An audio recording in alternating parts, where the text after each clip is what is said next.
Good morning, everyone. Yesterday we discussed storage service. Storage service is a service that when a cloud consumer asks us for storage, then we provide him with this storage.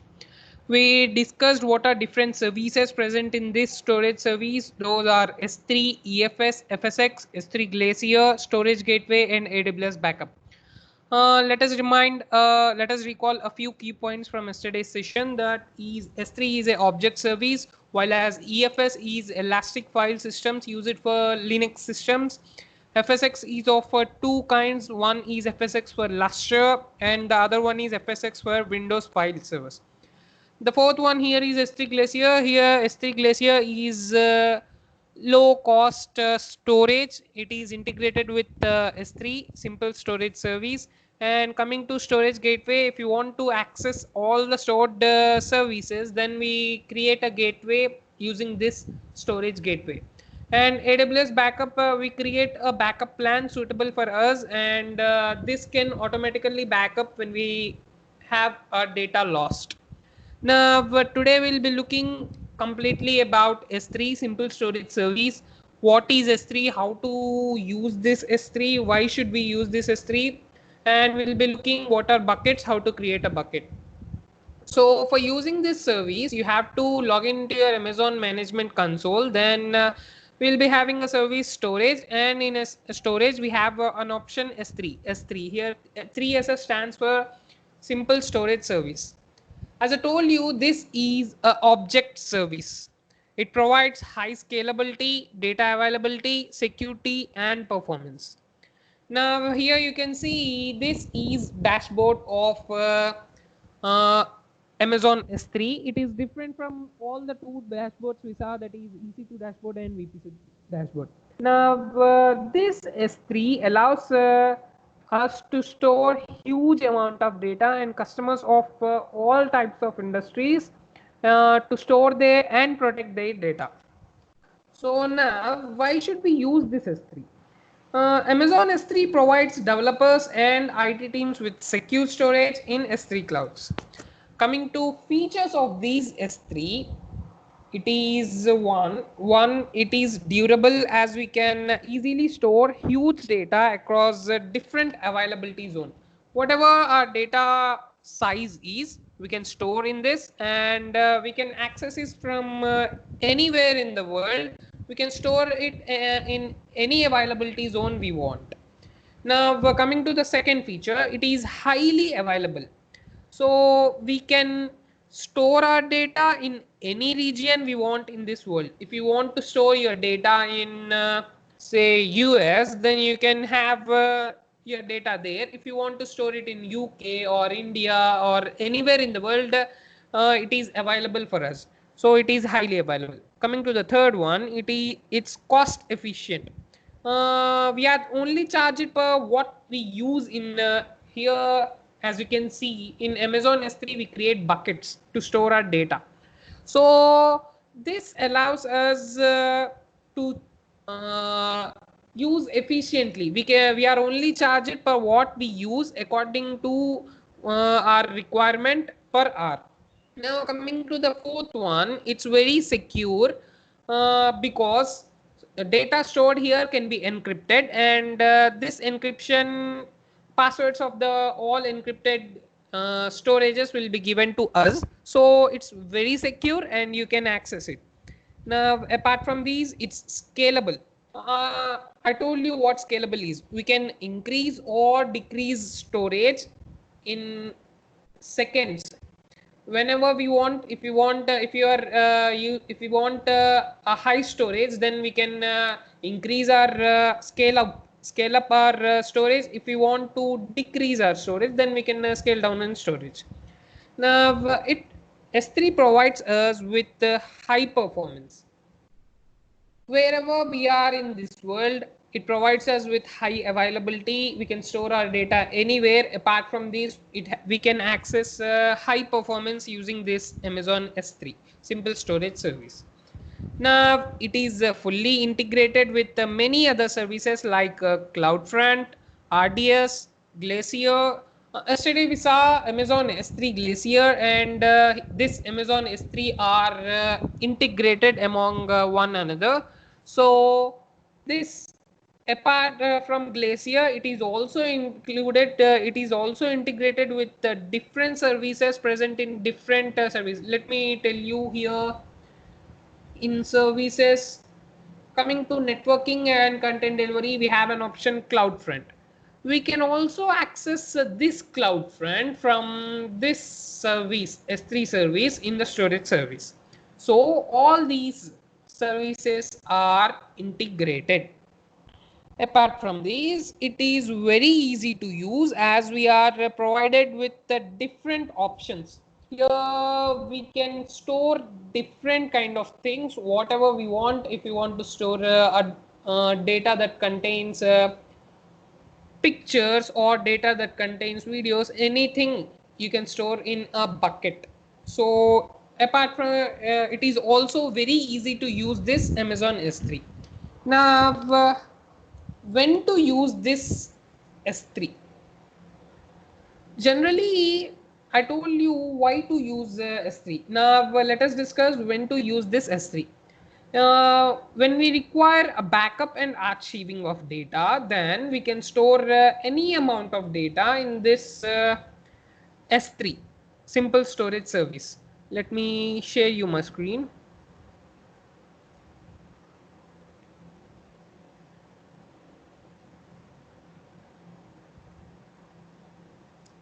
Here everyone can see my screen, right? Hello?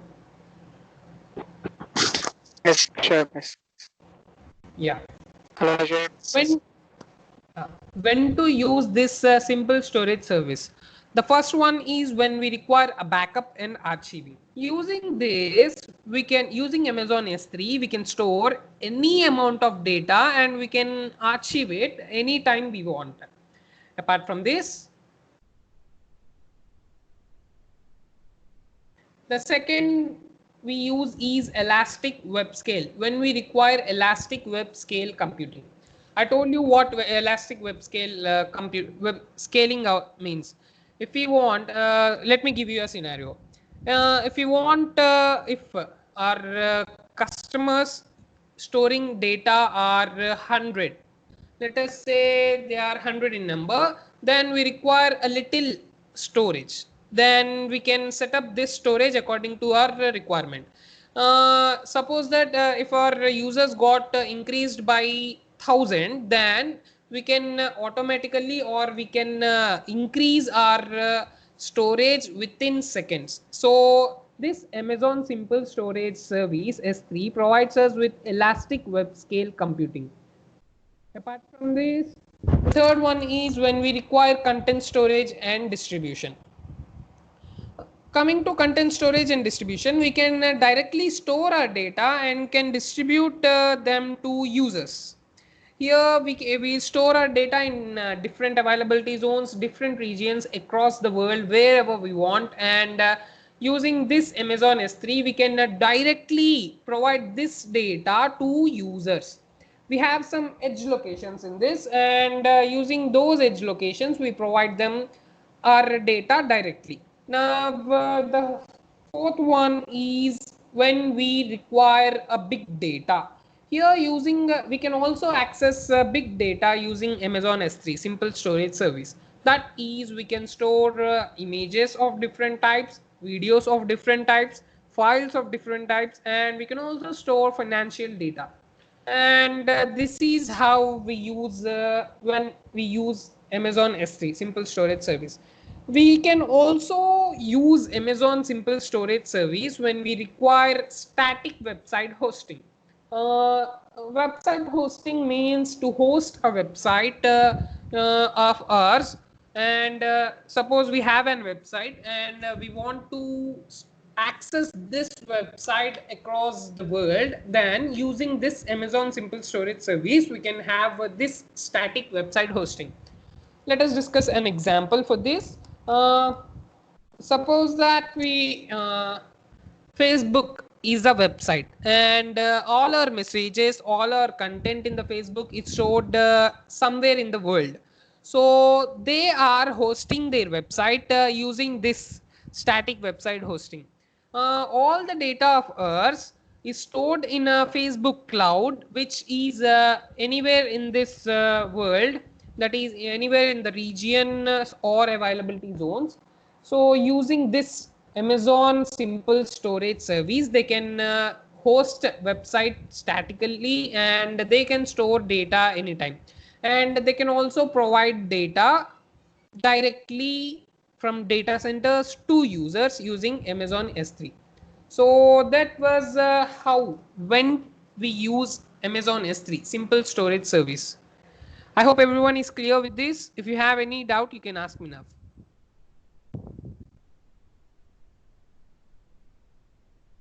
Now, there are four types of Amazon S3 storages, simple service storage. There are three types of storages. Four types, I'm sorry. There are four types of storages in this Amazon S3. One is the standard storage. The second one is a standard IA. Here you can see that. Everyone can see my screen, right? Hello?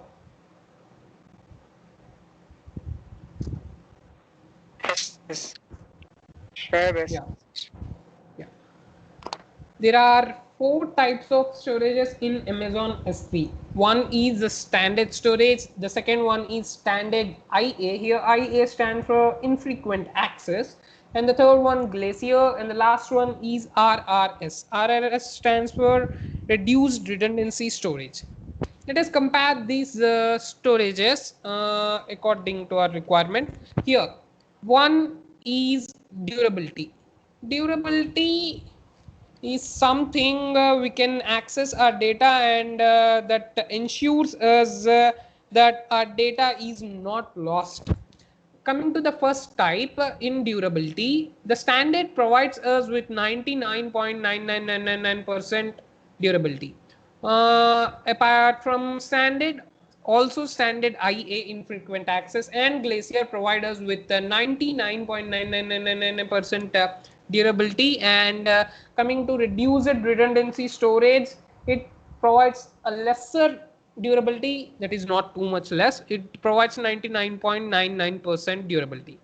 Coming to availability, I told you this Amazon S3 simple storage service provides us with high availability across the world.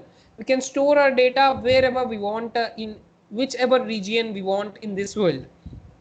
So coming to availability, the standard and standard infrequent access type provides us with 99.99% of availability, and this reduced redundancy storage too provides us with 99.99% availability. Glacier, for we don't require availability type of feature in Glacier. Now, coming to storage duration, minimal storage duration, this standard infrequent access and Glacier, here you can see we have 30 days of minimum storage duration for standard infrequent access, and for Glacier we have 90 days of minimal storage duration. Apart from this, coming to retrieval fee, for standard infrequent access type, the retrieval fee is per GB retrieved, and it is same for Glacier type 2. Coming to first byte latency, here you can see for standard infrequent access and for reduced redundancy storage, the first byte latency is in milliseconds. That is very less. Now for Glacier, it is slightly higher, like as you can see here, it is in minutes or hours. So this was the comparison between four types of Amazon S3 storages, that is standard type and standard infrequent access type, Glacier type, RLS type, that is reduced redundancy storage. I hope everyone is clear with the comparison. If you have any doubts, you can ask me now.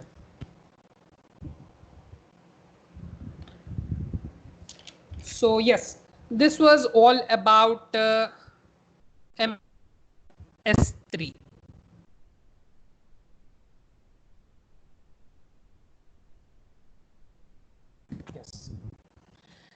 let me brief you again. Amazon S3 is a simple storage service. It is a object type of service, and coming to features, it is durable, it is highly available, it is scalable, and it is cost efficient. And we discussed when to use this Amazon S3. We use Amazon S3 when we require backup or archiving, and if we require elastic web scale computing, if we require content storage and distribution, and if we want to directly store our data and provide this data to users directly, and if we want to acquire big data, and if you want to have a host if you want to host a static website, then we'll be using Amazon S3 simple storage service. Apart from this, we saw that there are four types of Amazon S3 storages, and those are standard 2, standard IA, that is standard infrequent access. The third one, Glacier, and the fourth one, RRS, that is reduced redundancy storage. So this was all about S3 simple storage service. I hope everyone is clear. Now let us discuss what are the things present in S3 dashboard. To get into S3 dashboard, you first have to log into your Amazon Web Management Console. Then in storage service, you have an option S3 simple storage service. Click it. Then we will be redirected to this here. Amazon S3 console. Now, as you can see, as I told you, Amazon S3 is a object service. Here, these objects are stored in buckets. Buckets are the only thing important in Amazon S3. So let us now discuss what these buckets are. Buckets, all the data in simple storage service Amazon S3 is stored in this bucket. Here using this Amazon S3, we can create a bucket, we can upload our data, and we can set up our permissions. Now, this is an object where we can read or write data. Let me show you that. Wait for screen.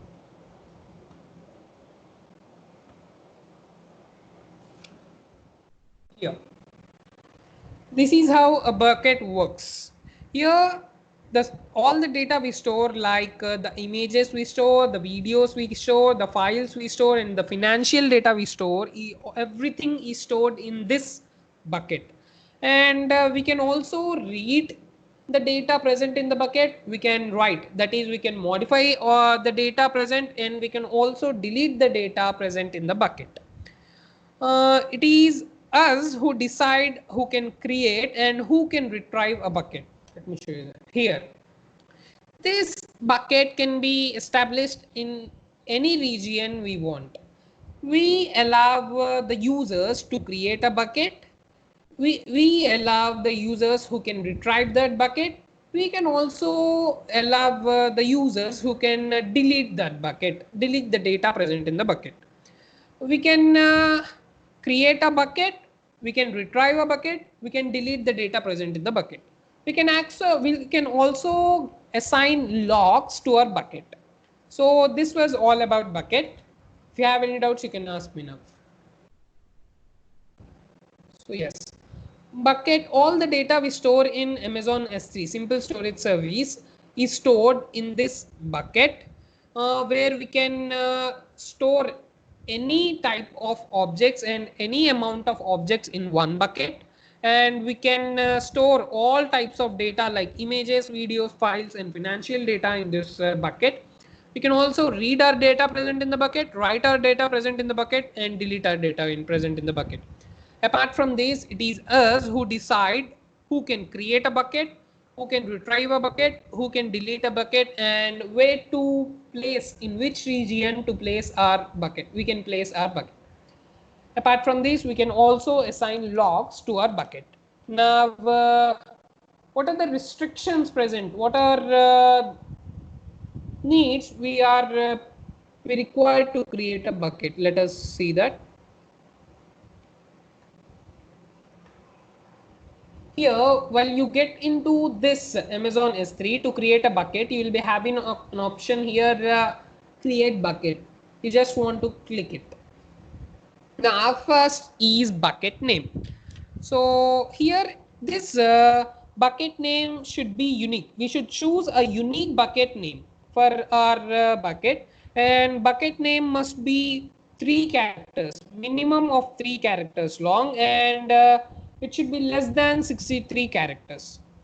Apart from these buckets can contain, bucket name can contain lowercase letters, numbers, and hyphens. We should must remember that our bucket name should be unique, because this bucket cannot be accessed by someone else. If we choose a name that is already chosen by someone in this world, then if, for example, Instagram usernames, you cannot set your usernames that are already used by someone else.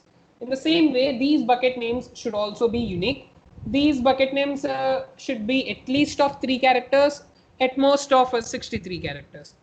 Now, these bucket names can contain lowercase letters, numbers, and hyphens. Apart from these, each letter should start with each bucket name should start with a lowercase letter or a number. You cannot start a bucket name with a higher case. As you can see here, if I started with the uppercase letter, then it is showing bucket name must not contain uppercase characters. So it must be of lowercase or a number. It should be at least of 3 characters and at most of 63 characters. Now, coming to restrictions of, there are some restrictions for these buckets.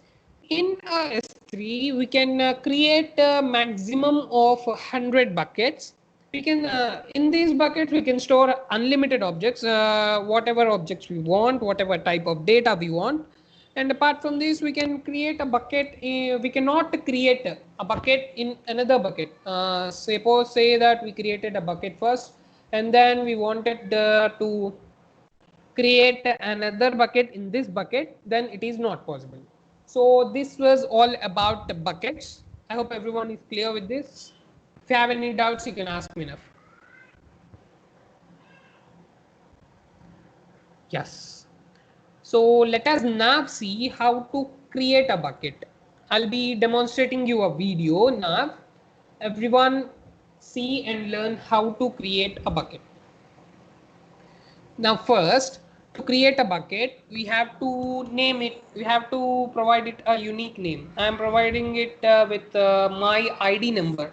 You have ID numbers, right? 1700311196 is my ID number, and S. Now after giving your name, you just have to click create bucket. Bucket name should not contain uppercase letters. A label should start with a lowercase letter. A label, name for the bucket should start with a lowercase letter or a number. So here our bucket is created. Now we can store our data in this bucket. For storing the data, you just have to click the bucket. Then you can upload your data here. You can access all the properties. You can create permissions. You can create management access points, and you can upload an object. You can set properties. You can set object permissions for your bucket. Now let us see how to upload data and how to access this bucket we created. Now let us assume that after selecting the bucket, we'll be provided with options like upload. Here I'm uploading some files that are already present, like pictures and an index file, HTML file. Here we got, by clicking on upload, we'll be here. Let us wait for our upload. Here you can see everything is getting uploaded in our bucket. For uploading, you have to click upload, then select the files from your PC and click on upload. Then here you can see all our files got uploaded. Now let us see if they work or not. working. Let me select an image, then let me open it in another tab. Here you have an object URL, then by clicking in open link in new tab, here you can see we got a error message. To avoid these error message, let us create some permissions for our bucket. For creating the permissions, here we have an option. Let us get back. Now here we have one option, permissions. In permissions, public access settings. This we have to set it public because not everyone can access when it is not in public. So for that, we have to unselect all the things that are pre-selected here. Click on save. You'll be asked to confirm. Then click on confirm. Type confirm and click on confirm.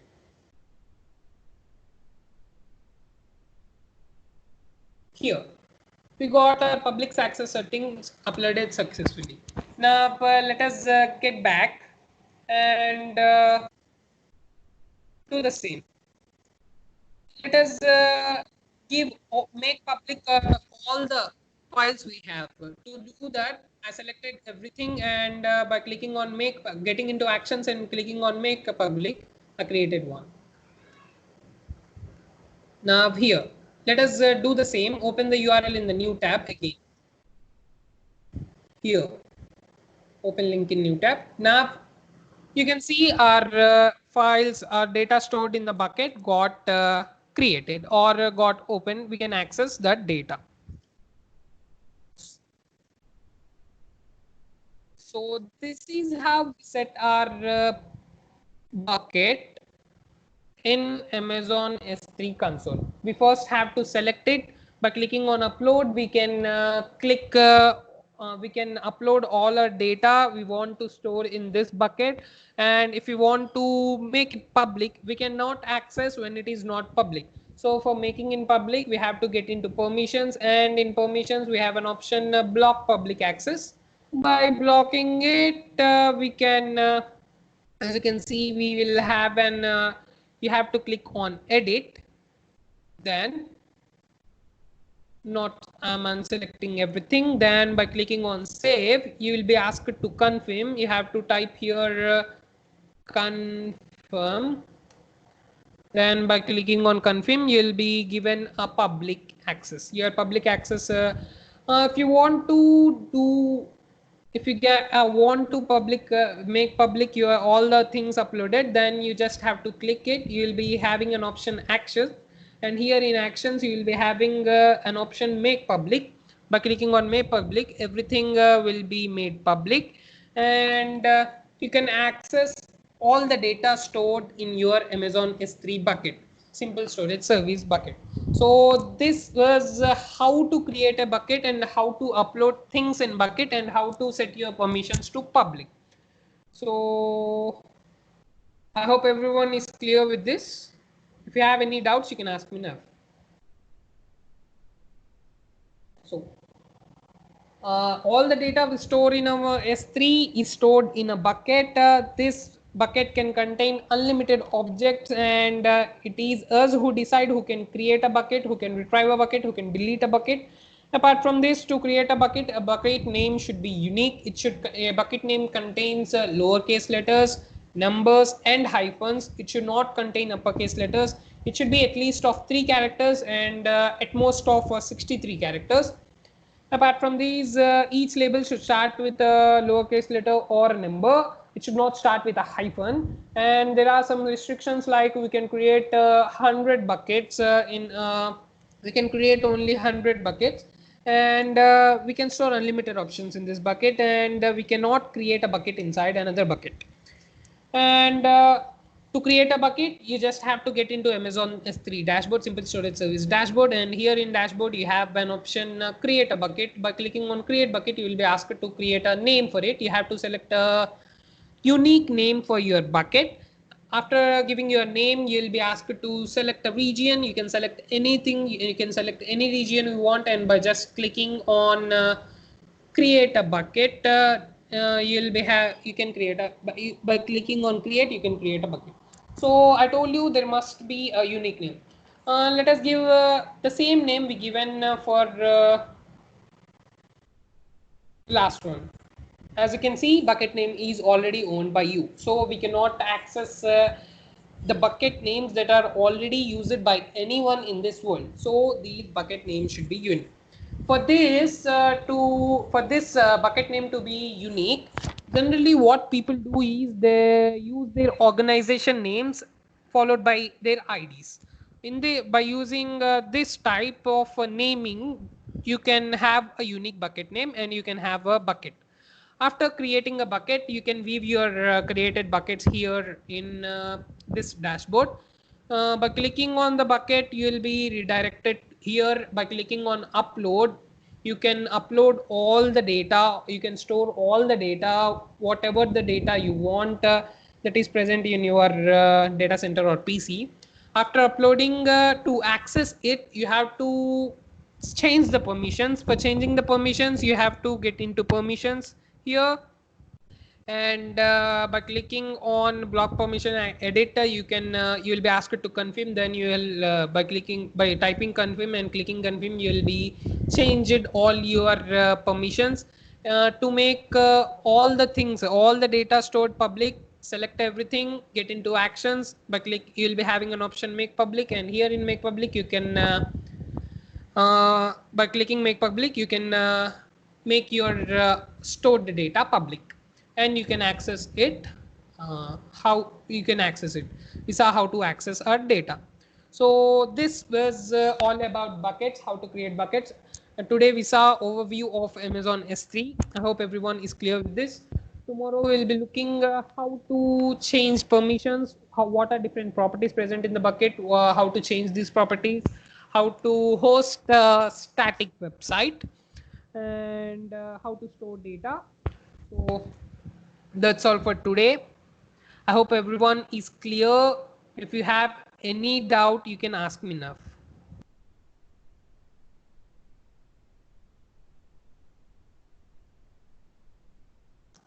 So yes, we discussed the storage service so far. Storage service, in storage service, we discussed the S3, Amazon S3, simple storage service. Let us delete the bucket we created. To delete a bucket, just select it, and you will be having here you can see all the properties and permissions you have by clicking on let us say that our bucket has some data we got uploaded. If you want to empty this bucket, you can also create another bucket, but let us suppose that we want to empty this bucket and use the same name for our next bucket. Then by clicking on empty, you can delete all the data present in your stored in your bucket.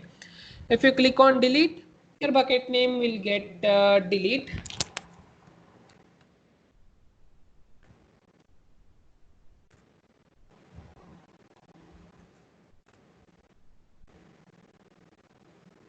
Have to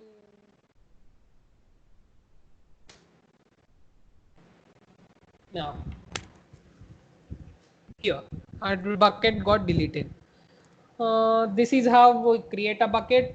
We retrieve a bucket, we upload data in the bucket, we set the permissions to that bucket, and we empty a bucket and we delete a bucket. So yes, that's all for today.